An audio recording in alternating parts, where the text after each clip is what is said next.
Hello, everybody. My name is Gabriel Barucci, as he mentioned, and today we're going to be answering this question of has my OT been compromised? But first, let me tell you a little bit about who I am, right? So, going way, way back. So, I'm born and raised and grew up in Detroit, Michigan. And probably the first one here, you can see I used to work as a nuclear INC or instrumentation and controls engineer at a local nuclear plant, right? So, I was actually quote unquote a nuclear engineer with my background. I think someone went to Michigan Tech. I got an electrical engineering degree from Michigan Tech and eventually wound up in the plant environment. Around that time, we were learning more and more about Stuxnet. So Stuxnet, Middle Eastern compromise, caused shockwaves across commercial nuclear, and that hit my little plant around Detroit, Michigan. And then I started jumping into nuclear cybersecurity, where that title didn't even exist at the time. So I was very kind of newer to cybersecurity, really coming from a engineering, mathematics, physics type of background. So that was definitely a lot of fun. A little bit more of who I am. I'm also a musician, right? So I've been playing music for forever. Right now, I play for a little brass band. That's a little dynamic picture right there that you all see. And I play kind of brass band type of music, New Orleans style music. So very, yeah. You lot of fun. We got some fans over here. Okay, absolutely. Also, I am a YouTuber. I don't know if y'all have ever seen my YouTube channel. It's called Struggle Security, where my tagline is normalizing struggling in cybersecurity. Related, but not very related to ICS cybersecurity, but definitely discuss a lot of topics in cybersecurity for people trying to get into the field. And I'm also a father. I just became a father of two. I have two little girls. Yeah, thank you so much. Thank you so much. Yeah. I'm a father of two. That's myself, my wife, I have she's gonna kill me, 3-month-old and a 19-month-old. So I got two under two, and I'm having, listen, logistics. I don't know whoever recommended having two kids under two, but listen, it's a challenge, but it's a blessed challenge, and I'm very happy to be a father of two right now. And right, as it said in the thing, I'm at Accenture, but Monday was my last day at Accenture, which was yesterday, and I'm now transitioning over to Jacobs as the newly minted executive director of OT and cybersecurity. So very happy to be making my transition there and taking my talents over into Jacobs for ICS and OT cybersecurity. I definitely wanted to make the announcement here in front of peers and people that definitely I'll be working with in the future. So let's jump into the topic here, right? Has my OT been compromised? As I mentioned before, I've been working in this field. I've probably been working more decade plus, but over probably the last 5 or 6 years, I've been working heavily with an OT incident response across multiple organizations. To namely, I've been with Mandiant. I was with Mandiant before I joined Accenture, and they're probably like the crown jewel engagement that I was involved in and responding to was the Colonial Pipeline incident. And then once I got to Accenture, I tried to get away from a lot of that stuff. I wanted to get into more of the red team and pen testing. Got a couple of those engagements, but while I was at Accenture, I was one of the incident responders, OT incident responders for the Bridgestone, Firestone, very large scale, high impact cybersecurity incidents that had some quote unquote impact to OT. But really, the question here that we want to talk about is the question that I always get when I get on these triage calls with organizations is, has my OT been compromised? There's so many different organizations that they look at to say, hey, I'm noticing an enterprise compromise. We're seeing ransomware notes here and there, but has my OT infrastructure been affected? So in today's in today's talk, we'll be talking about some of the difficulties that I've experienced, things that are some problems within OT and some things that I've experienced from a practitioner standpoint, but I'll also be giving two different key pieces of advice for everybody to walk away with that have been able to help me greater answer that question of, has my OT been compromised? So the challenges, we're starting off with the challenges here. The first one is the lack of EDR and antivirus within OT. For those who know and have been working in the field, right, there's sparse AV and EDR for OT assets. Many times you don't even know what assets you have in your environment, right? That's that whole discussion about asset inventory. How do you put an antivirus solution on a PLC and really be able to get some of that information? Now, in typical enterprise environments, that's very common, right? this EDR and AV is feeding into a SIM solution with dashboards and it's state of the art. Mentioned state of the art is something that OT is not.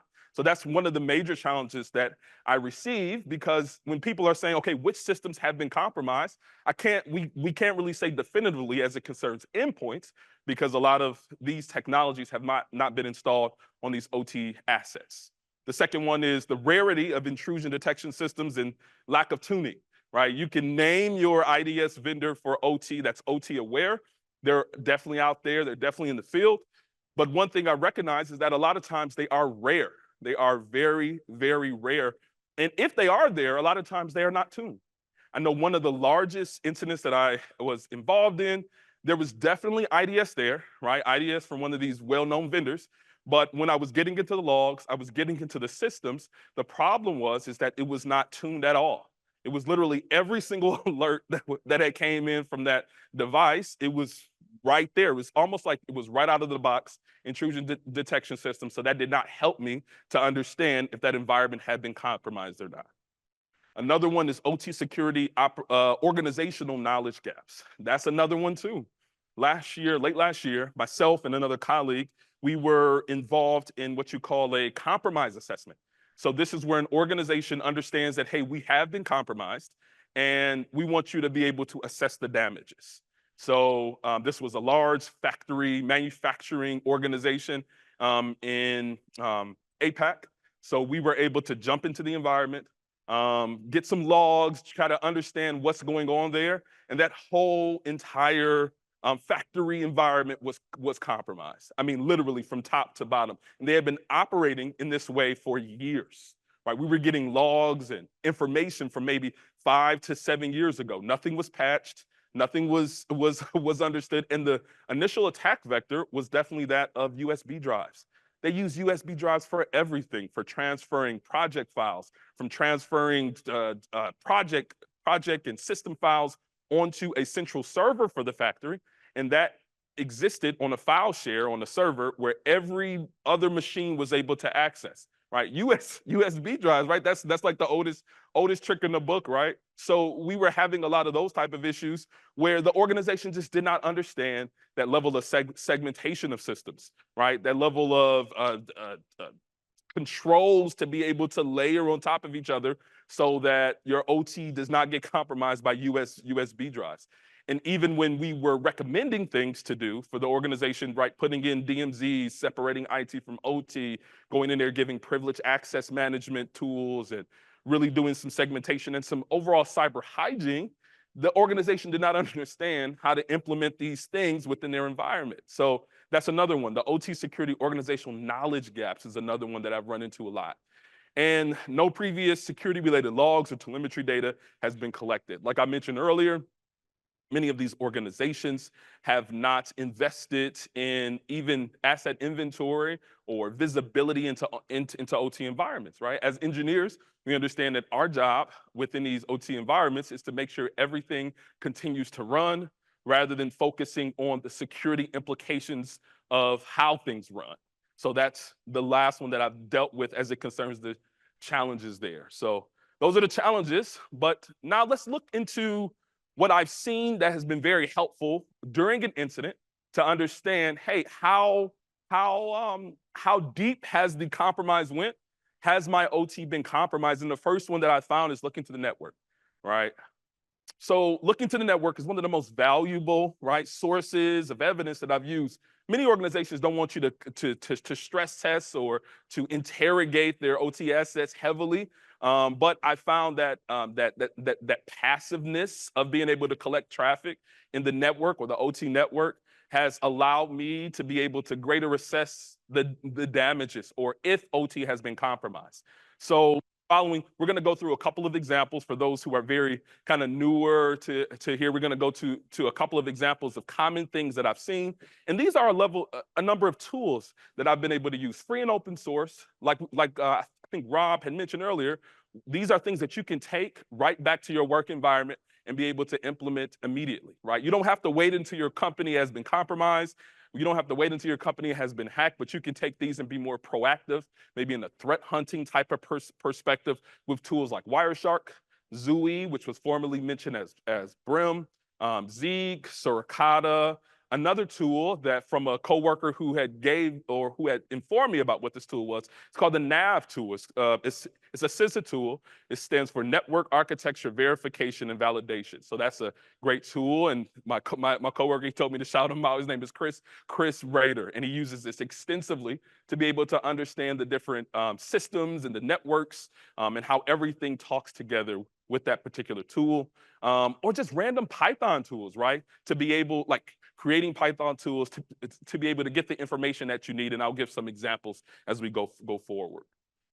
So the first one, we'll start off slow and steady, right? We're looking at unauthorized network scans, right? Port scans, server scans, vulnerability scans, all types of scans that can be found or be able to be recognized within packet captures. And this right here at the bottom is a Wireshark capture, as you see. And then if you look to the right in the info section, I don't want to go into too much depth here, but you can see that the SYN, SYN flag, the TCP flag of SYN, is for every single one of those packets. You see some very common ports to the left of that SYN, the 135, the 23, the 1025.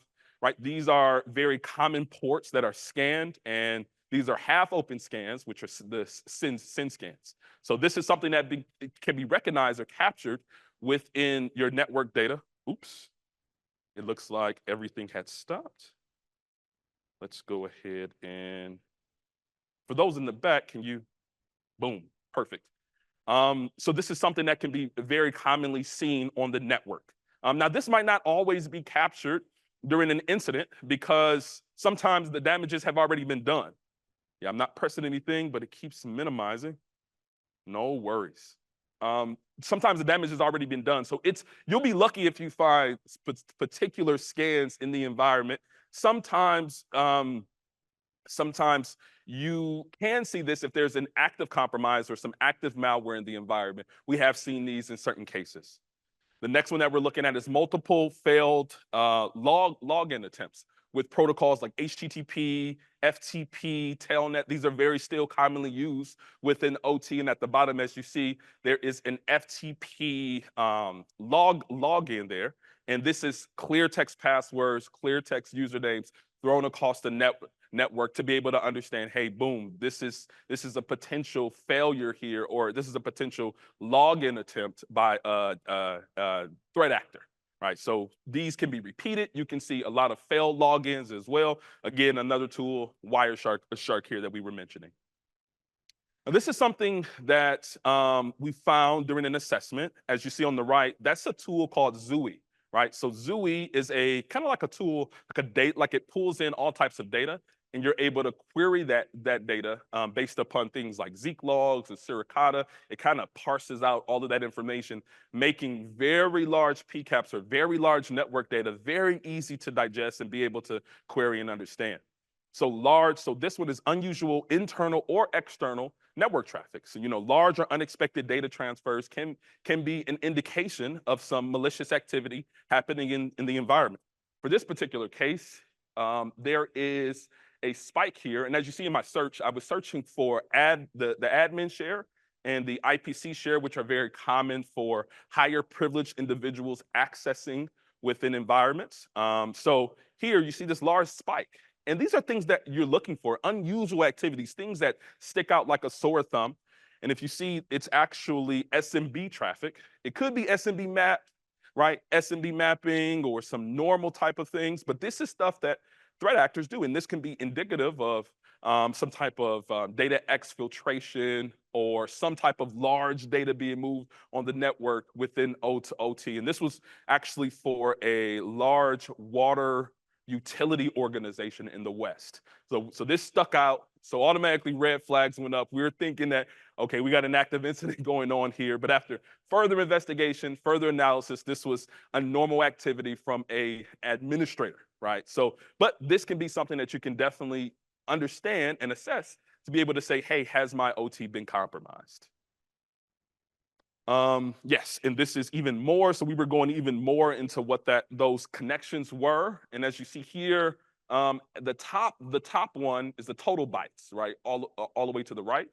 and you see how many total bytes. There was literally 21 gigs of data that was being transferred via SMB. So very much so stuck out. You can do further analysis. And as you all are able to kind of go back to the slides, you can see what some of these queries are, pull those out and use those for your own use.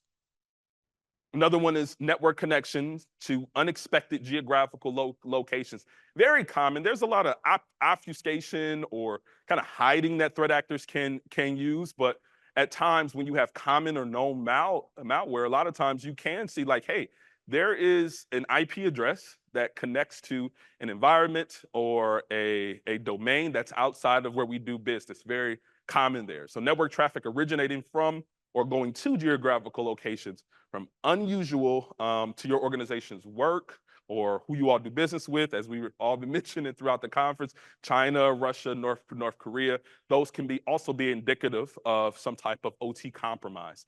And here I got a little GitHub. I have a GitHub called ICS Gate, and I just made a Python program, right, with some very common libraries like PyShark, requests, and an IP address, where what this does is pretty much it reads in a PCAP, and then it takes it and it pulls out all the public IP addresses, and then it takes those and compares them to a very common API, which does resolution to geographical location.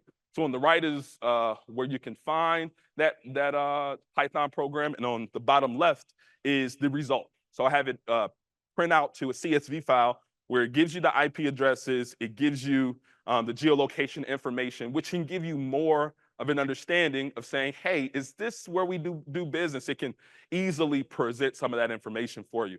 There's a lot of different tools that already do this, but if you're trying to get down and dirty, quick and easy, you can just create a Python program to do this for you, being able to read PCAPs, network data, giving you geographic location information. Another one is anomalous DNS queries and activity, right? High volumes of DNS, requests from unknown or malicious domains or suspicious queries. This was here, again, captured with the Zooey tool or assessed in the Zooey tool. And you can see the top one, you see the DNS query, the config.edge.skype.com. And on the right, you see the number of counts, right? So I had it pull out the number of counts where that DNS query was being used within that environment. Again, another, this was a control system environment for another local utility from what I remember. I try to forget all this stuff so I don't make a mistake and say who customers are, but here you see the count for that config edge.skype is the most out of all the others. If you look at the others, the log.live.com, that's common Microsoft, Watson, telemetry, that's Microsoft. A lot of these are just very common Microsoft where things are enabled by default to reach out to Microsoft environments, Windows environments. Those are very common, but Skype, right? That's a specific application that is a lot of times being used, but why is it being used in OT, right? It makes you start to question what's happening there. And after further analysis, this is another tool that I mentioned, Network Miner. We saw a lot of the IP address or the IP addresses associated with that DNS query all the way to the right. And then that allowed us to be able to ask more questions to the practitioners on the ground and saying, hey, should this be happening? Should this be going on? Should Skype, that application, be used in your environment, right? So this is something that we've used during active incidents. I think this one was used during that compromise assessment, and it was from some old devices that had Skype on it, where they don't use Skype anymore in their environment. But again, it could be indicative of answering the question of, has my OT been compromised? So, okay, long and persistent connection durations. That's another biggie, right? Because these can be indicative of command and control infrastructure that has been set up in your environment. And here on the right, you see a query. And in Zooey, it's very indicative of, or very similar to that of Zeek, where you're pulling out the cut.id origin host and the original port or the response port. And I pulled that out, but then also looked at the column of duration. How long have these connections been persistent in your environment? Because some things might necessarily be normal to operation. So Here on the right, you see that the response port is 5450, which for those in ICS, you all know that's OSI soft PI. And then you also see some RDP, right? A remote connectivity protocol, and that 8040 is a screen sharing application. It's kind of weird there. So, right, that again allows you to ask more questions to say, hey, is this normal for your environment? And should these protocols and these systems be persistently connecting for, as you see in the right-hand corner, for that 3 hours and 54 minutes? This can be very indicative of an admin doing some work. It might be remoting into a system, remoting into an environment, and doing some upgrades, some patching, who knows? But it can also be indicative of a bad guy doing bad things in your OT environment. So another one there. So those are the ones for the network indicators, right? There's more of the list, but I would heavily encourage you to be able to review that, review the slides, be able to understand what's happening in your environment. But the next one I think is probably the most important one, is looking to the people. Specifically looking to the people with the intimate understanding, the intimate knowledge of the environment of OT, those process engineers, those people who have the hard hats on, right? The polo shirts, the jeans, and the steel-toe boots, looking to those individuals to be able to give you a better understanding of what's really happening within OT, because the network data can say one thing, right? The security tooling can say another thing, but the people who are actually managing and dealing with the systems on a day-to-day basis can give you the best understanding of if your OT is compromised. So here, I want to present to you kind of like a people survey. There are more questions that you can ask here, but I wanted to give you kind of this people survey, kind of a 4-question thing. Something that I've asked very commonly on those triage calls with customers is, starting with the first one, is, have you noticed any unusual behavior in system operation or processes, right? That can go from unexplained system restarts. Are things restarting, coming up and coming down, right? Malfunctioning equipment, things may be breaking that typically don't break. Some of that was indicative of the Stuxnet, right? The Stuxnet malware. Things weren't happening normally, so that gave some indication to, hey, something bad might be happening here. Unusual noises. That's the thing, right? Because people are walking systems up and down. I remember when I was in a nuclear plant, I always walked down and walked up systems. So understanding, hey, is that a normal noise happening in my environment, or device malfunctions like I mentioned before? The second one is, have you observed any unusual connectivity issues between assets? Now, things disconnecting and reconnecting, intermittent connectivity issues, unfamiliar devices, right? That's another thing that can also go back to some of the network activity, looking at the ARP protocol to understand if devices have been added, right, to your system that shouldn't typically be there. The third one is, have there been any recent instances of unauthorized or authorized access to your OT areas or systems? Now, I added in there that authorized because one thing that we all know is that vendors and third-party organizations are very common to OT. So them entering and exiting your environment is something very, very, very common.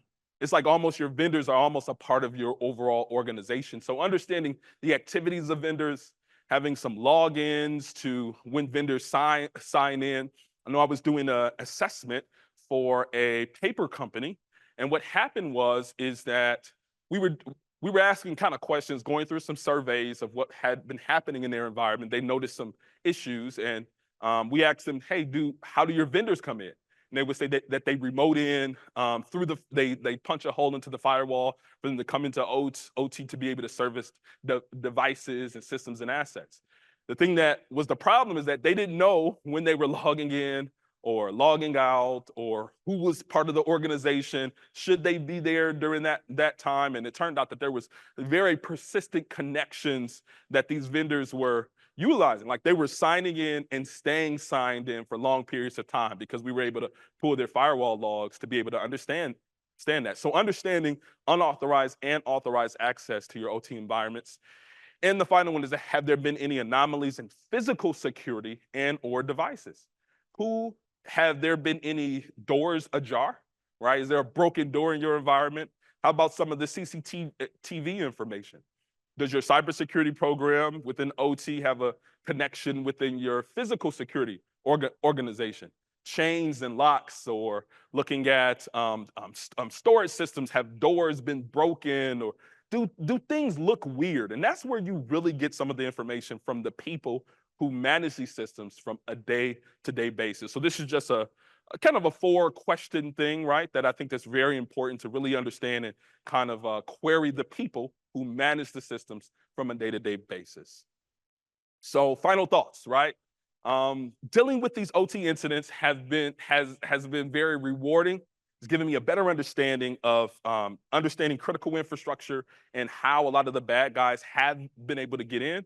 But looking to that network, also looking to the people, really looking to the people has been the major thing that has assisted and helped me to understand, has OT been compromised, and being able to protect my customers, our customers, from more of these normal threats and more of these compromises that happen from a day-to-day basis. So wanted to definitely leave that with you all, and definitely take a look at a lot of those toolings and take them back to work for you to be able to implement in your environment as more of a proactive step. You can pull PCAPs from your environment using TCP dump, maybe Wireshark or network taps or something, right? And being able to do some of that quote unquote threat hunting, looking for the bad before the bad finds you type of thing. So hopefully this has been valuable to you all, and I want to open it up now for questions.